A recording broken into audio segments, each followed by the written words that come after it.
Well, it's November. And you know how, like, sometimes specific place, specific time can mean a lot to you? I didn't play a lot of Unreal Tournament, but I did play a lot of this map when I did. And I really enjoyed it. To the moon, you can see asteroids, nebulas, the whole planet Earth. And of course, this is like 1280 by 720 resolution. Back then, it was a dream. It was like, wow. In some way, all of us gamers went to space for the first time in this map. It was glorious. I hope that bullet doesn't make it to Earth. Of course, it wouldn't possibly. There's something about the old Unreal Engine, how everything's all glowy and smooth. It could be just because it was the first time. Well, there's Half-Life, but also, for me, it was like the first real experience with 3D accelerated graphics. Like what we could really do in the future with 3D accelerated graphics. But that's not the point of this video. It's just the medium for this video. I decided to choose just a place to be, so I could talk about some things. Like I said, it's November. And, I'm going to give an update on how things are going on YouTube, on Twitch, a whole bunch of things. First off, I am uploading Resident Evil 3 VR to the YouTube. Those of you who already followed me already know. And that's going to be on an upload schedule of every Tuesday and every Thursday of every week until completion. I would like to continue doing Let's Plays at that same schedule, one after another.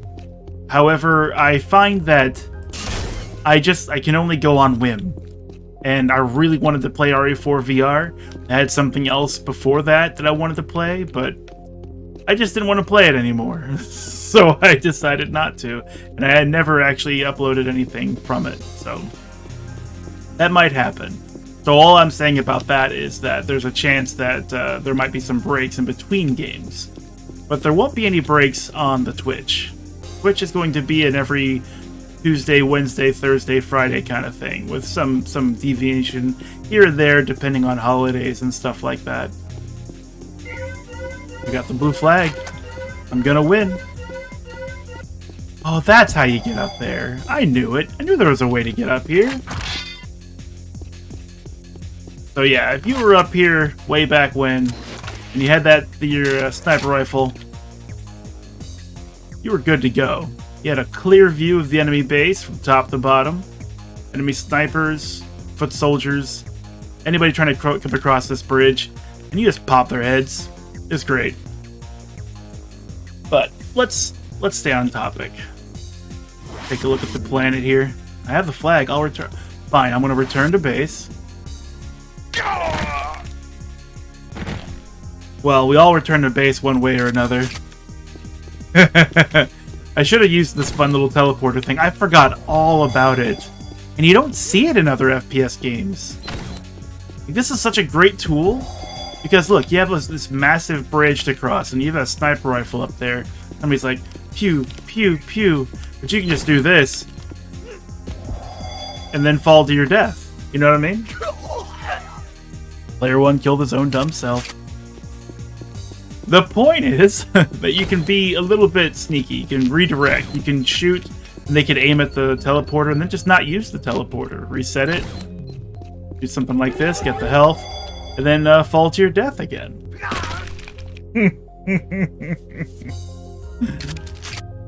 Anyway, back to the point. This is the update for November. What else is going on? We are currently playing Legend of Grimrock on stream. I'm going to play that till it's finished. And then on Wednesdays and Thursdays, we're doing Baldur's Gate Classic PC. Well, let me rephrase. Baldur's Gate Enhanced Edition. I say Baldur's Gate Classic because there is the Dark Alliance series and some other things. The intent is to play through Baldur's Gate 1 and 2 and prepare for Baldur's Gate 3's eventual full release in 2023. I don't think there's going to be any way to move a save file from 1 and 2 and into 3. It just wouldn't make much sense. Baldur's Gate 3 takes place a few hundred years in the future. So, whoops, unless you were playing a character like an elf. I didn't realize I was that close to the edge. Unless you were playing a character like an elf or someone who lives for hundreds of years, then your main character from Baldur's Gate 1 and 2 wouldn't make it across. However, I'm interested in seeing what they might actually add to the game from the previous game's lore. And then on Fridays, we do our community things on Twitch. The community things have been widely varied. I originally wanted to do For Honor stuff, and just For Honor, because I thought maybe I could add some chlorine to the player base, because there's so much negativity. Everyone just hates the game they love so much, and I don't understand it. You either love it and you tell it you love it, or you just lie and say, oh, I love this game, and then you break your controller when you just missed that one parry that was certainly going to win the whole game for you and your team. There are a couple of videos, not really compilation, there are a couple of videos from the For Honor games that we have played on stream. And if you're interested in that, there will be a Discord link in the YouTube about, or the YouTube, under the video. Or maybe even on the video if I can figure that out. And you can join us for that. Unfortunately, I can only personally play on Fridays, but if other people are interested and I get more people involved, then all bets are off. People can just join up and hang out or that kind of thing. We also play, what else do we play? We play Dead by Daylight, which I'm sure everyone plays Dead by Daylight. It's a fun little game, and I do enjoy playing it. I just can't play it like every single Friday. I will definitely burn out on it. And I'm really good at generators, but that's about it. Just a really fun way of saying I'm not very good at Dead by Daylight. But I know people who are, and they play with me sometimes, so it's still worth a watch. Let's see. I do want to talk about some other things on Twitch, because I do Twitch specifically. I take care of my parents at home, and this is the one way where I can make a little side money while also taking care of them and moving on with my own life. I want to mention this because I don't think a lot of people know. Number one, anything granted by Twitch is a tip, not a donation. If you think about the difference, like a donation is like something that you would donate to a GoFundMe, right? For someone's charity or for someone's like dog surgery or something like that, with the expectation that the donation goes specifically to that one thing. A tip is more of a general use. You tip a waiter or waitress because they gave you good service, and you don't care what they do with that money because you just want them to have it. So it's important to make that distinction. And I thought that it might be important as well, because this is my YouTube channel and it's my Twitch stream, that if I can't advertise myself or talk about these things on these platforms, then where can I, right? But I thought it might be important to talk about the best ways to support a streamer. Many people like gift subs, and I like gift subs. But what I like more is having people who want the gift sub. Because if you have the people who want the gift sub, then there'll be more enjoyment, more use of the emotes and that kind of thing. However, there is like a certain point where the gift subs tend to go to other channels that either don't exist anymore, like they're not active but they're still part of Twitch, or they're people who've been to the channel once and that's it, and they had not come back in like months or even years, or they're just people who hit the follow button because at the time it was a follow for follow phase and the Twitch growth or the Twitch streamers growth, that kind of thing, and they have no intention of using those emotes or even saying thank you. And the reason I'm making that distinction is because when those gift subs are made, the streamer gets half of the price of the gift sub. So a tier 1 is like $6, the streamer gets $3, Twitch gets the other $3. And while I'm talking about that, I'm 100% okay with that. I mean, sure, if it was like 80-20, it would be great too.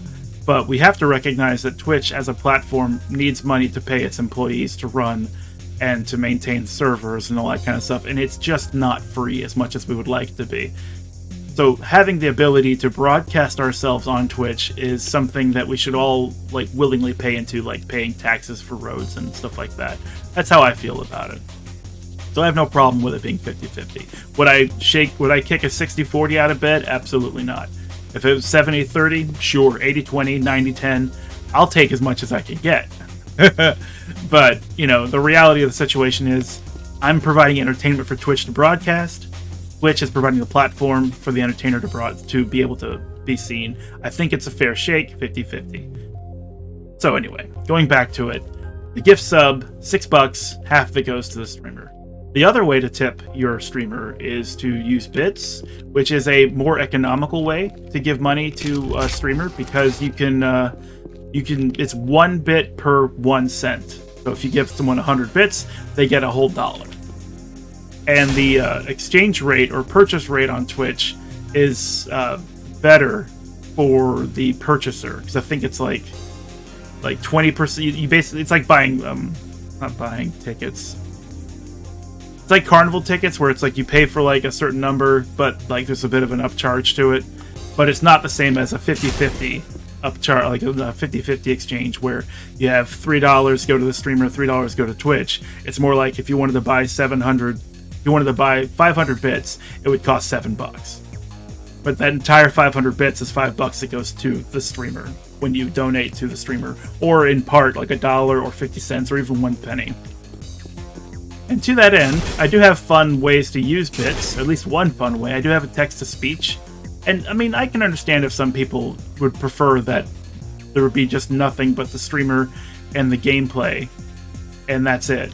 And I get that, but I had argued against ever streaming because I absolutely like Let's Plays better.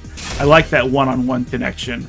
But as I've been streaming for the last 2 years consistently, I've realized that Twitch is just a different kind of entertainment that can be just as good and just as valid. And while we're there, showing support for the streamer encourages the streamer, and also gives the streamer something to use, a resource to use to enhance the stream, or do like sweepstakes, or even just like get a beer or like a soda, or be able to order a pizza and that kind of thing. It's all establishing goodwill, and Twitch is not meant for Let's Plays as much as I would like it to be, and I have seen examples of it. There are some streamers who can absolutely get away with it, but that's because they've set up almost a decade of a precedence of that's what they're going to do, you know. So for me, though, there's a difference between Twitch and a difference between YouTube. I intend to try and conquer both.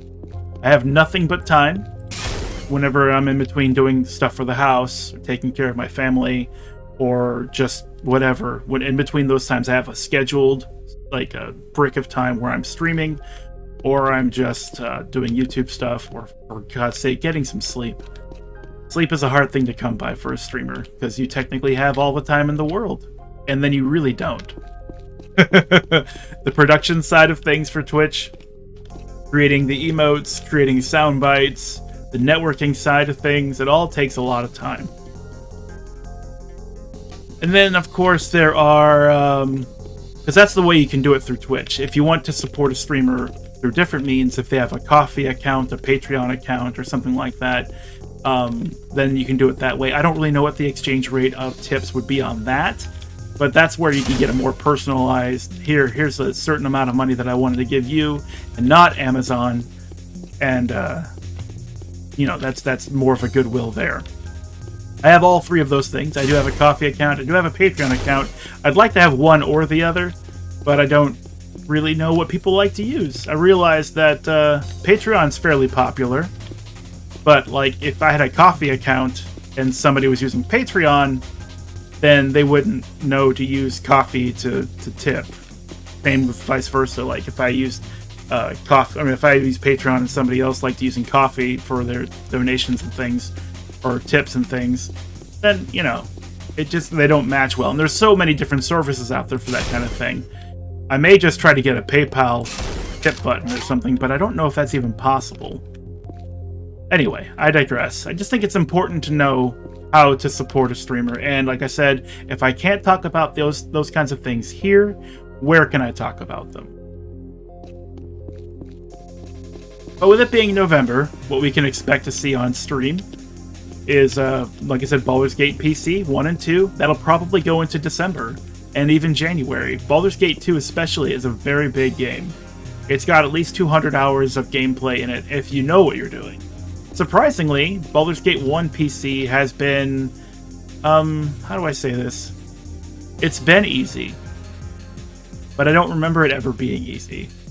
There's already an entire playthrough of Baldur's Gate 1 Enhanced Edition on my Twitch channel that I've saved as a highlight, because I thought it was good enough, but it also shows where I've come from. I did that like maybe a year and a half ago, and it was. I know some people actually watched that VOD all the way through, like when I wasn't streaming. So I do try to save those Twitch VODs. But that one was difficult. Every fight felt absolutely destructive. Like, I just didn't know what to do. It all seemed to come down to numbers, which is also the reason why I'm not going to ever play that game on a harder than core rules difficulty. Because, like, let's face it, if you were playing D&D on tabletop, right? If you're at home at a friend's house, they put out the books, and they're like, all right, guys and gals, what we're going to be doing, we're going to play a campaign. There's going to be monsters. There's going to be traps.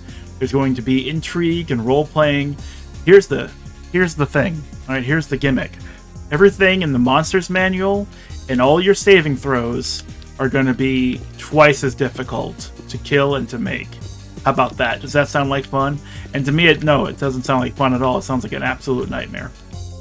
So I will never play it on higher core rules. The game is balanced with those rules in mind, and it's already pretty tough. We are currently playing as a bard, a skald subclass to be exact, which I've never played a bard before. I've never, ever, ever, ever, ever played a bard before. Never even considered it. And yet, it's made the game super easy, because I'll tell you what, the inspired courage that a skald has is very good. It's like +2 to everything, including AC. Yeah, you can just teleport down here. It's much safer than like launching yourself off there and cratering yourself. And imagine just like leaving this. How long does this last? We'll just put this down and like look at it while we talk. So I do intend to take that skald into Baldur's Gate 2 Enhanced Edition. Now, the reason there isn't a highlighted reel or video series of Baldur's Gate 2 Enhanced Edition is because I did stream it before. And I got real mad. I got real mad because I fought a vampire, and the vampire is immune to everything lower than +4 weaponry and magic. And in the situation you are in Baldur's Gate 2, you may not even have a +4 weapon, and it's illegal to cast magic. So I bring this up because it's part of my growth as a streamer. I did get fucking angry, and then I quit it. I quit the game. I deleted all of the videos for it, and I just said, this is not good. I don't like it. As much as I loved Baldur's Gate, I couldn't continue. Then I looked up the reason why the vampire is so powerful. Well, not the reason, but things you can do with the vampire or go around the vampire. And there's one very simple thing. Vampires don't hang out in the daytime. All I would have to do is just always move through the city during the daytime and never do it at night. And they give you ample warning. Like, nighttime is dangerous. So it's really on me. And from that, I learned as a streamer that if I'm going to continue to put forth a positive, fun-loving attitude, which is what I want, this isn't something I want to force. This is something that I want to be. I want to always have fun. I want to play games that I love. It's why I'm here. I love this map. I love this music. I love this time in game history. And I'm just... You know, it just feels good. It just feels good to have these memories and to be in places where it's just... comfortable. You got a hot bowl of soup on a winter night. Assuming you live in a place that winter is cold, of course. Otherwise, it'd be like if you're in Australia or New Zealand and you're having a hot bowl of soup on a hot day. Is what that is. So, it's been a long time coming, going back to Baldur's Gate and playing it with fun in mind, without getting frustrated, without pointing fingers at the game for being obtuse or getting angry at something that honestly all I had to do was just find a solution around to calmly take apart the problem and figure out what to do. And I think as such, one of my inspirations for this is a streamer named Super Great Friend. He just recently played through in one sitting Superman 64. on the hardest mode. Now, I'm not saying he had any fun. It was meant to be punishing. It was meant to be torture. But he did it. And he did it in a way that was entertaining. That was fun. And I'm thinking, man, that's the kind of streamer that I'd like to be. So no matter what, that's what I'm going to try to be. I wonder how long the range this thing has. Can we go all the way to the other end of the map and just teleport? So that's what you're in. That's what you're in for. This is also part of part of the video is going to be introduction to me. I mean, some people follow me on YouTube. Wow, you really can. Wow, what a powerful tool. Part of this is going to be a November update, which we basically talked about what's going to happen in November, and also an introduction to me, because I've had this YouTube channel for a very long time, and I haven't really done a lot with it but throw up like things here and there. I used to do Let's Plays about a decade ago, and I still love them. I still like watching Let's Plays myself. Whenever I'm playing something mindless like Genshin Impact or something, I can have something on the side playing at the same time, and it's fun. That's my kind of entertainment. I've stopped watching like cable TV for years now because I just prefer to watch video games being played. Wow! You know how crafty you can be in this level with this particular teleporter? That's amazing. So you might find that there's a lot of Let's Plays on my channel that have no commentary, and a lot of that's because I had no confidence in my voice, my speaking ability, my diction, all that stuff. And it felt like people watched my Let's Plays when they had no commentary, more so than when they did. Now, I know that's probably still true because some people just enjoy watching no commentary Let's Plays, and more power to them. I would like to provide that service as well, but it does take a lot of time to re-render the video just to have no commentary as part of it. And I feel like the commentary, like if I did this and I hurt myself, I could say, "Ooh, I hurt myself," and you would have context. But if I just did that without commentary, you'd think I was just being bad at the game. Or maybe you would guess that my finger slipped. Or maybe like the cat jumped on my keyboard or something. You know, there's like no connection between like action on screen and how it's interpreted, or how it should be interpreted by the viewer. But yeah, so I've done a lot of no commentary Let's Plays, and I've kept a lot of them because they are harmless and easy to watch. And I'm surprised actually that like the Cat Lady, for example, is one of my highest watched Let's Plays. Which is one of those games I thought, well, it's 3 hours long, it's easy to put up, I'll just throw it out there and see what happens. And I've played Devil May Cry 3, which I think is still on the channel. I've played DMC4 and DMC5 and other popular games that have never even scratched the views that the Cat Lady has. Now, I don't think it's because the Cat Lady is more popular by a long shot, but I do think it's more watchable. And I do think that those people who would watch YouTube like Let's Plays would enjoy watching something so strange and different with its interesting art style like that. And so it just made me realize that there's just no easy way to throw out a video for success. There's no game to play. It's always been just do what you like and keep doing it. In fact, it's something that I've been saying recently is that, like, how do I put this? You don't have to be good at something to do it. You just have to do it, you know? Like, when you have a when you have a hobby that you enjoy, like drawing, for example, and you just keep finding yourself doing it, and you realize it's unavoidable, like you just can't stop yourself, then release yourself from whether or not you're good or bad at it, and just keep doing it. Because you'll eventually get good at it. As you grow, as you continue as a player or an artist or a musician or whatever, everyone starts at square one. It's just finding that passion that keeps you going, that pushes your talents to their limits. And I've been doing video game-based Let's Plays and YouTube videos and Twitch streams for like at least 12 years. Like, you can go back and see my very first Let's Play of Uncharted on the PlayStation 3, recorded on a PlayStation 3 with caption commentary because I was not very happy with my microphone at the time. I sounded very blustery, big, it wasn't very good. Didn't capture my voice very well. And plus, I didn't actually know how to use my lips to better dictate my words, to enunciate.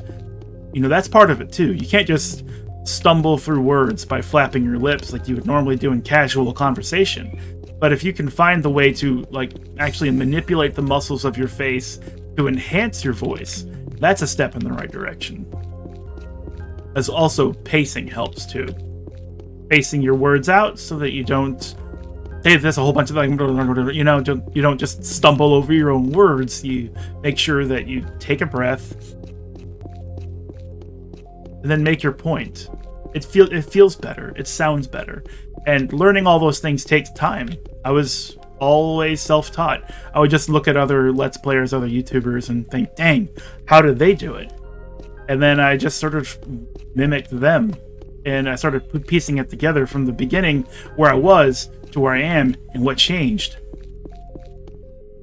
And so here we are, on the outside of the world, floating in space. Right now, this whole two-fort thing would be upside down in comparison to in reference to Earth. You know, isn't that crazy? I love this map. I haven't played any Unreal Tournament on the channel at all. I haven't played anything like that. I have played a lot of Doom. I am an old man. I do enjoy my classic FPS games. In fact, when I first started playing on Twitch, my intention was to be a Quake 1, Quake 2 FPS guy. I was just going to be the person who organizes events, plays classic FPS games like Unreal Tournament and Quake. And I'll tell you what, that's a tough crowd. It really is. I was playing Quake with a group of people on a Discord, and there was like an established community there. And I was thinking, damn, this is where I wanted to be, but in the future. You know, this is where I am, sorry, but in the future, this is where I want to go. And I realized that when you play Quake 1 on modern consoles with modern meta gaming, it's not fun. It's not fun at all. Because for me, it's like, okay, here we are. Okay, there's no enemies there. No enemies there. Tension behind. Okay, nobody there. Nobody there. And then, oh shit! You know, firefight! Firefight! And you just go to town at each other, right? But what happens in Quake is that you just die immediately. You spawn in, and then you die immediately. And then you, like, find a room, and then you die immediately. Because there's, like, weapon mapping to certain keybinds that immediately pulls up and fires a rocket launcher if you didn't have a rocket launcher already pulled up. And it just minimizes the frames of animation between yourself shooting at somebody, yourself seeing someone, like identifying a target, and then obliterating them immediately. Like, those things happen at the exact same time. You just go click, boom, got it. And the rockets in Quake 1 pretty much kill you on hit unless you have full armor or something, to which they just fire again. So it's really difficult to live in Quake 1, and I'm starting to think that maybe this Twitch gaming just isn't there for me as an old person. But I do also like my Dungeons and Dragons. I like Legend of Grimrock. I played through Dragon's Dogma twice on stream. I like my Baldur's Gate. I like my Hexen 2. I'm a big fan of Hexen 2. I'm also a big fan of Silent Hill and some survival horror games, though I'm not a horror fan. I am absolutely not a horror fan. I really don't get into it that much, but there are just certain times, like Resident Evil Classic 1, 2, and 3 came out in a time when I was, just playing anything and everything, and so I would just enjoy whatever's in the case. And yeah, it scared me too. Resident Evil's Classic were very scary games to me. Why can't I choose 6? Sniper, rocket launcher, shock. Do I not have? Wait, what is this? This is the razor blade gun, right? Yeah.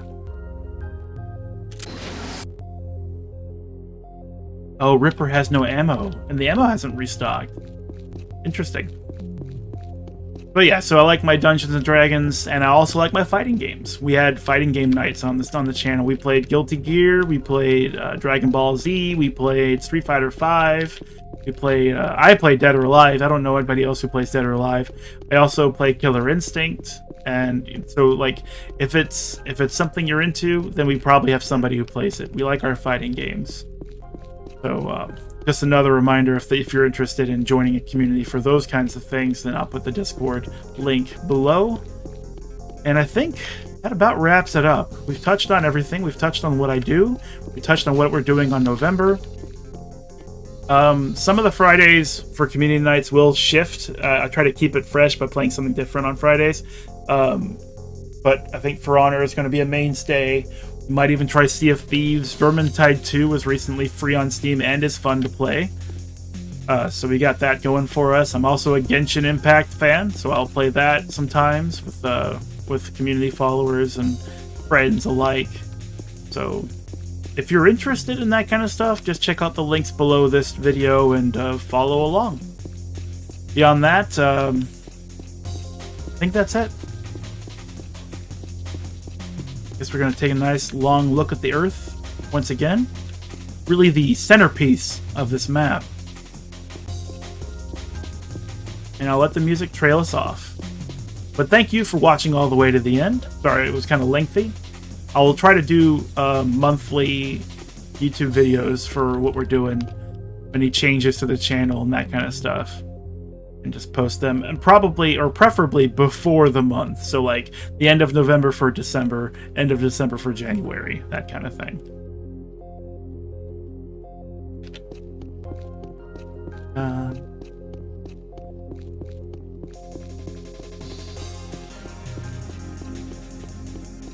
All right.